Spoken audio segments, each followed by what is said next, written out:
It's arm day. It's fun day. Let's get it going right away. Bench dips. I'm ever going to do anything or film anything other than arm day and back day? I think so. I'm getting there. But for now, these are just the easiest ones to film and talk at the same time. I'm not even going to count these. I'm just going to go until it feels nice and warmed up. We'll do 7 rounds of supersets, triceps, biceps.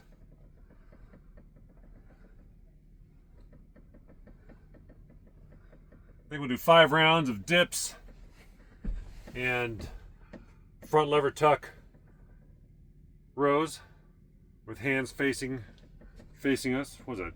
Supinated position. Hands facing forward or palms facing you. I think that's what it's called. So do 5 rounds of that, and then 2 rounds of, what do you call them? Yeah, ring curls and ring presses for triceps. It's going to be a pretty good workout. See how it goes.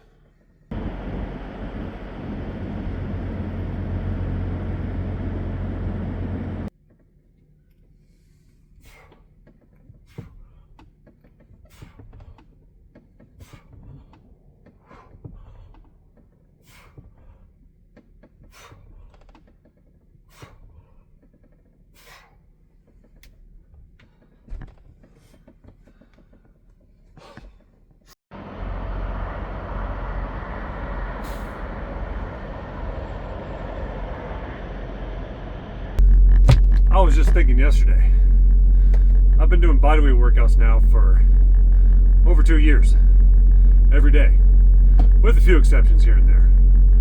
Last exception, I had like about 3 days off where I got hernia surgery, so I'm not even working out much after hernia surgery. And then when I got sick, last time I was in Bangkok, got the Bangkok flu, wasn't fun, but those are the only times I missed. So, outside of extreme circumstances, I've been working out every day for over 2 years. I've been training as an athlete of strength training for almost 4 decades now. I'm just thinking, you know what? I'm gonna do everything I can to work out every single day for the rest of my life. Because it's that good. And people don't know, but it is. It's that good. Once you get started with it, you go to a certain level, you don't ever want to stop. There is no stopping from here.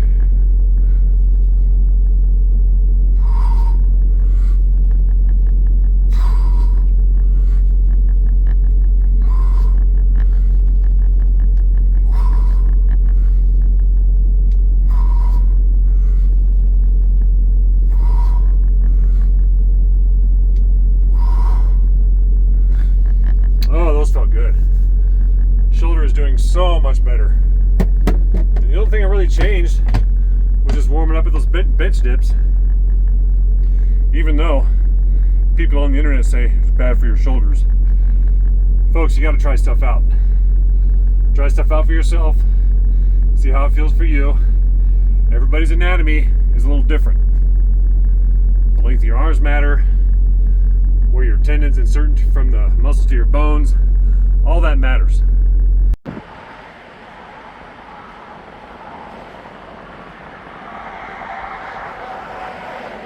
What may be problematic for some people may be beneficial for others. You never know until you try. So you got to constantly, keep practicing the basics. Find your own way to do it. That's how it's done.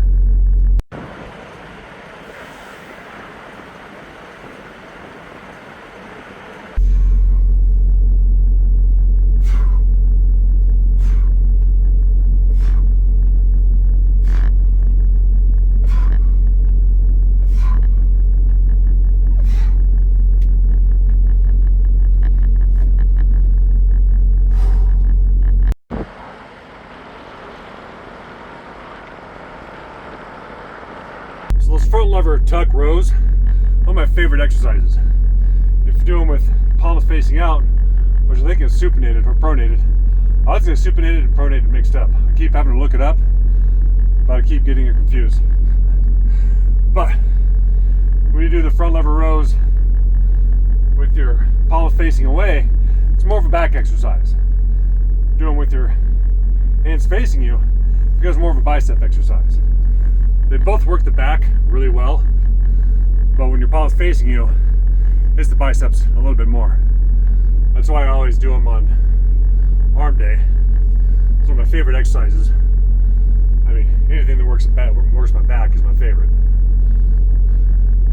That's why for me, arm day is just an excuse to work the back just a little bit more. All right, let's do some more dips.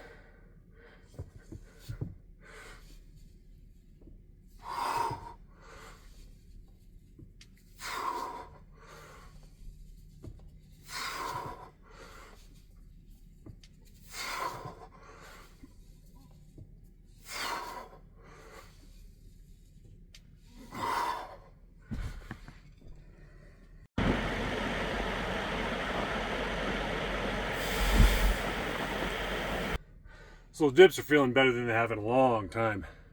I feel like I'm going deeper, but then when I look on video, it doesn't look that much deeper, only a little bit. But for me, with my long arms, any level of depth is doing pretty well. So they're feeling good. I'm gonna keep working on just my form and technique. I'm gonna keep the reps right at 7 for now. Other exercises I might do a little bit more, we'll see. But for now, I'm gonna keep it right at 7. And just keep working on form and technique and range of motion.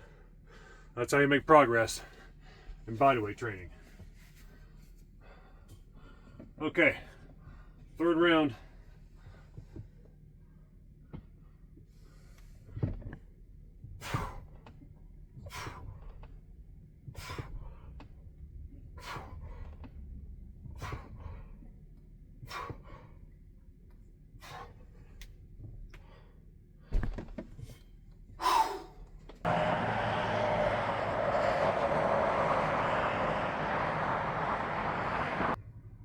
So if you're training every day,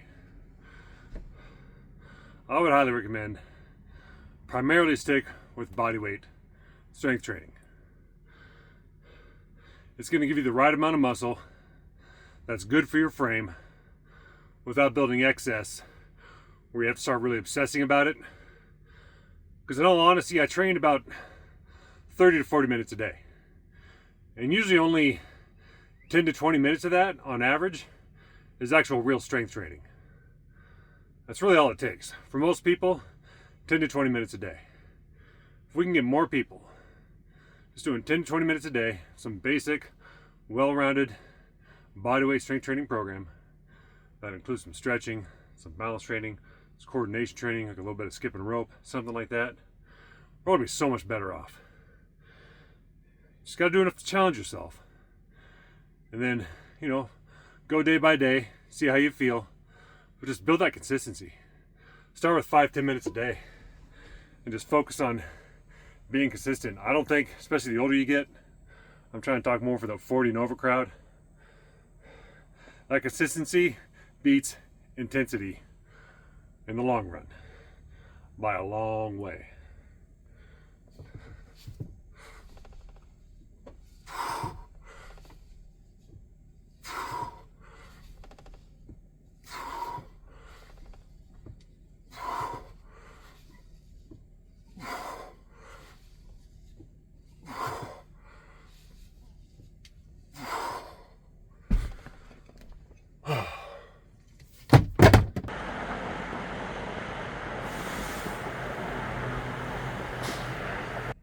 So a couple years ago, when I first started training every day, I was getting my diet dialed in. Just eating only what I needed, nothing more, nothing less. And that's when I started thinking about this concept of eliminating mindless consumption. And lately I've been taking that to a new level. Meaning eliminating, since on my job I spend a lot of time listening to music and podcasts. And how I spend my free time. How I wake up in the morning. For a long time, for most, up until real recently, I would just pick up my phone and start scrolling, checking all the social medias, checking my email, stuff like that. Last month or so, I've been doing that. I've been waking up and just writing about half the page with pen and paper. I know, old school, pen and paper. It's amazing. Writing about just whatever's on my mind. And I can tell you, it puts me in such a much better frame of mind for the rest of the day. It's habits like these that I'm really working at. You know, because working out every day is one thing. That's great. But to really get to a higher level of operation all throughout your day, you gotta take a look at everything. Especially out here on the road when you spend so much time by yourself. We can trip out here. We can just trip out like crazy. One little thing goes wrong and you start worrying. This causes all kinds of undue stress that's completely unneeded. So now I'm looking at what I consume with my mind, what I listen to, what I read, and it's making a dramatic difference. I'm excited to see where it's going to end up another year or two from now. It's going to be good, I'll tell you that much. Don't know what exactly it'll be. It's going to be leveling up all around, that's for dang sure. All right, fourth round.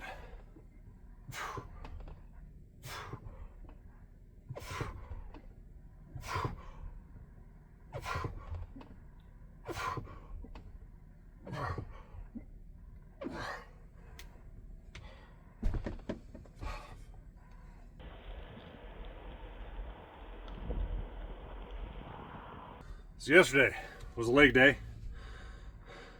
My leg days aren't intense. They're more about just challenging myself.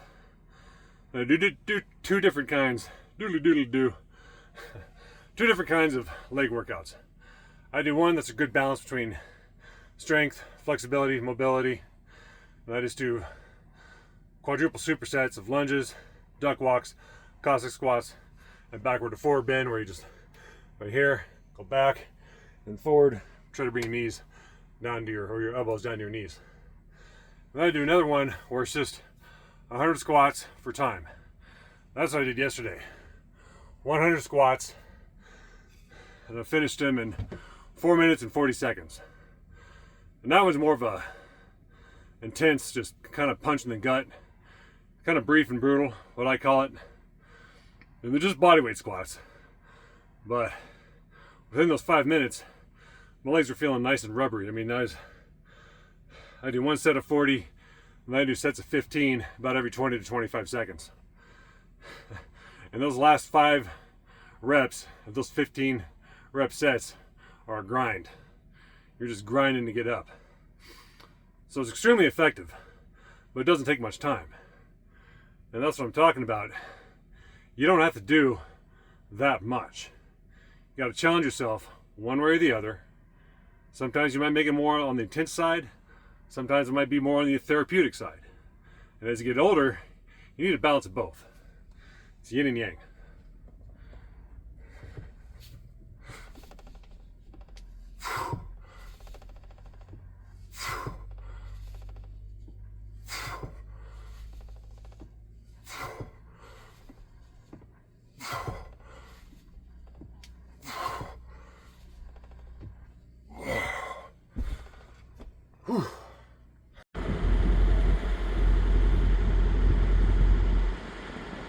See a lot of health advice online, mostly. I'm getting those 10,000 steps in every day. Well, it takes about an hour and a half. And some people might be a little too busy. That can be hard to fit in. Me, myself, I'm not going to get 10,000 steps a day. Not with this job, not with everything else I'm doing.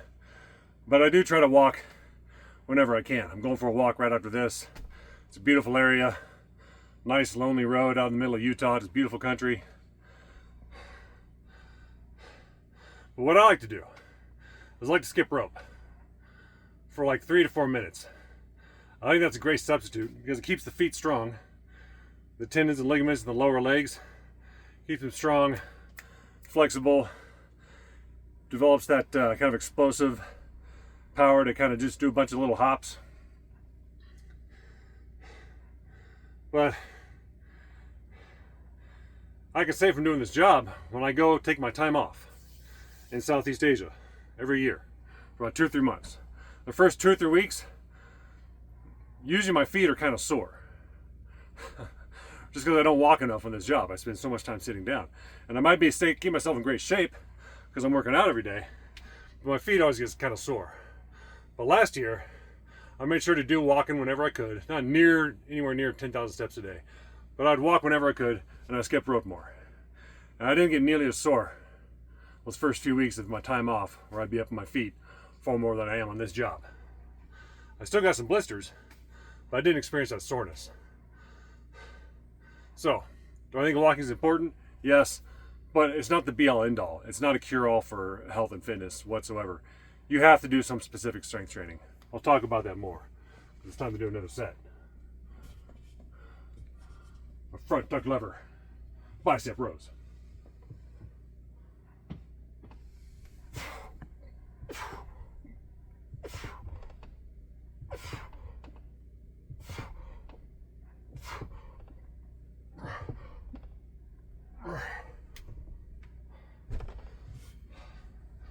All right, we're going to stay with those.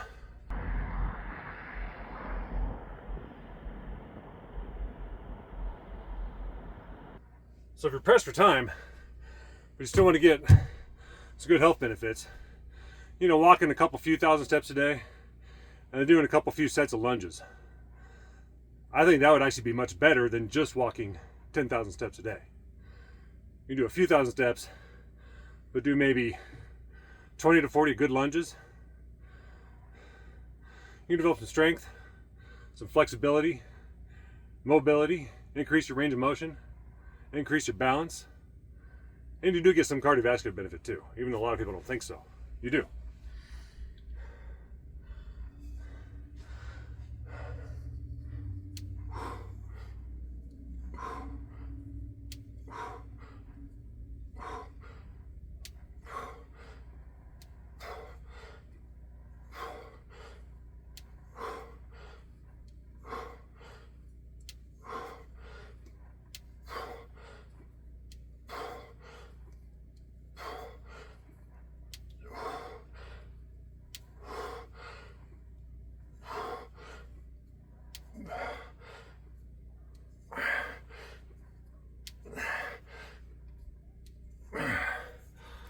Whew.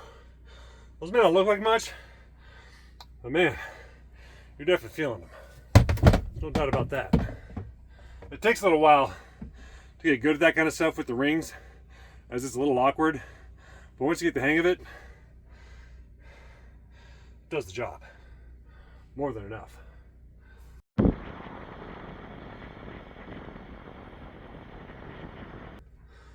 So last December, I was in Kuala Lumpur, Malaysia.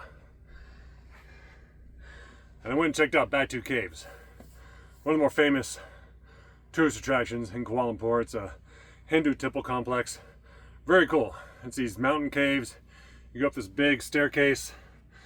And that's what I'm going to talk about right after this set of front lever tuck rows. Actually, you know what? We're going to switch to... No, we'll stick with the front lever tuck rows.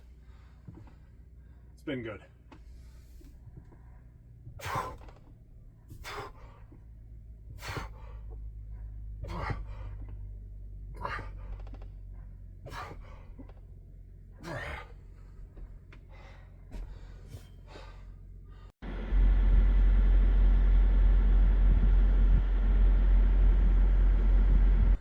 So when I was at the Batu Caves, there's this long staircase, and it's pretty steep. And the steps are only maybe this wide. And I got kind of big feet, not huge, but I wear size 12s. So bigger than average. And it's quite a few stairs. Upwards of 400 stairs, I think it is. So it's a bit of a climb. And I was able to do the climb pretty easy. I got a good pump. It was like a nice little leg workout. And I stopped it here and there to kind of pushed it a little bit, so I had to catch my breath a couple times. Just real quick, took some footage, took some pictures.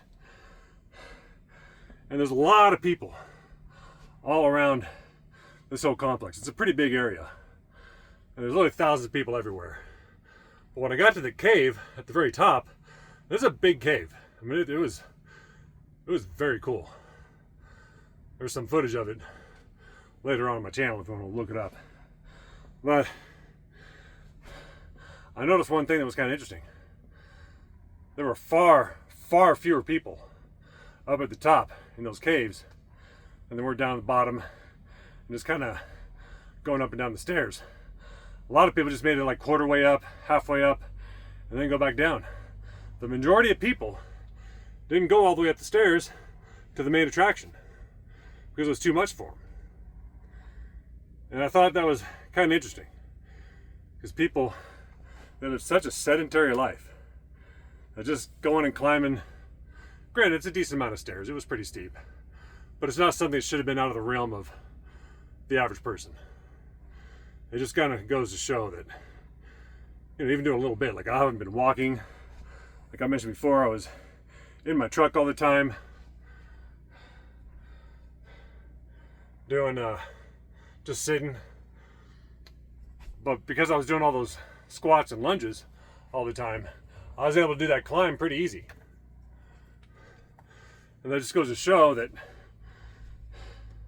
if you don't have the time to do 10,000 steps a day, you take 5-10 minutes to just do a bunch of squats and lunges.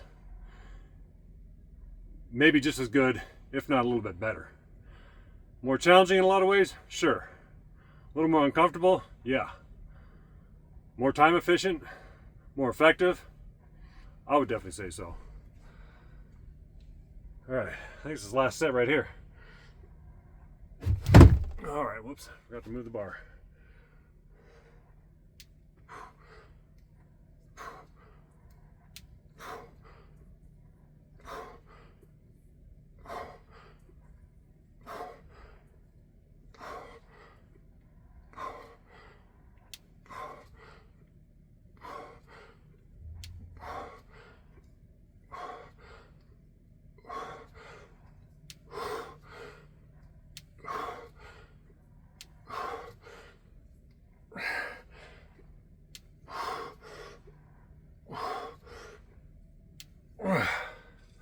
Woo.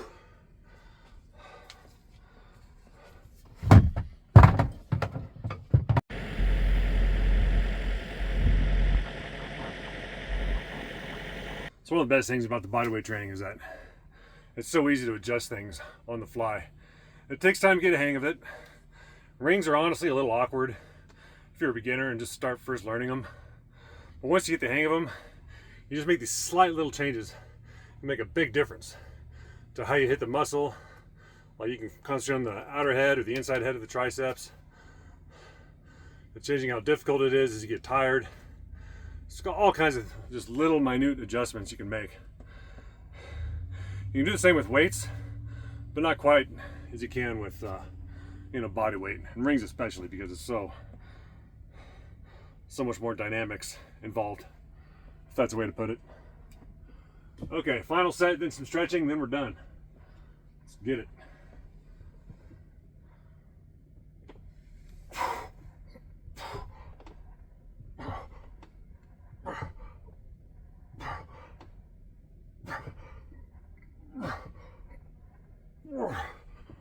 Woo. Okay, all the way to failure. That range of motion of failure, which I talk about, which is important for bodyweight training. The last set, right where we want to be. A perfect balance of effective efficiency. Not doing too much, not doing too little. Doing enough to keep it challenging and keep the wheels rolling.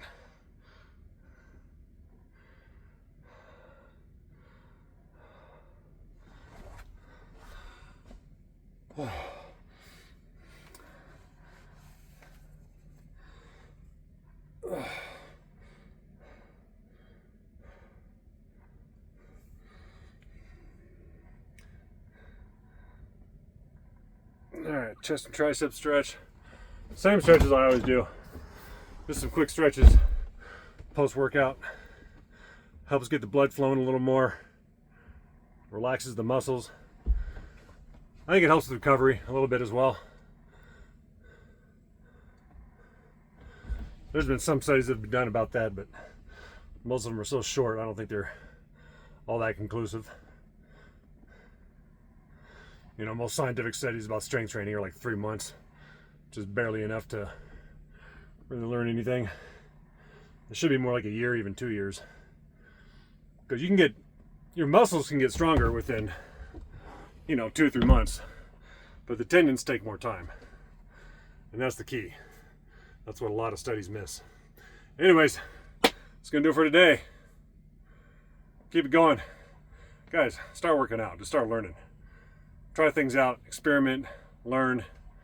Doesn't take much time. Just keep at it and go all in with that consistency. It pays off big time.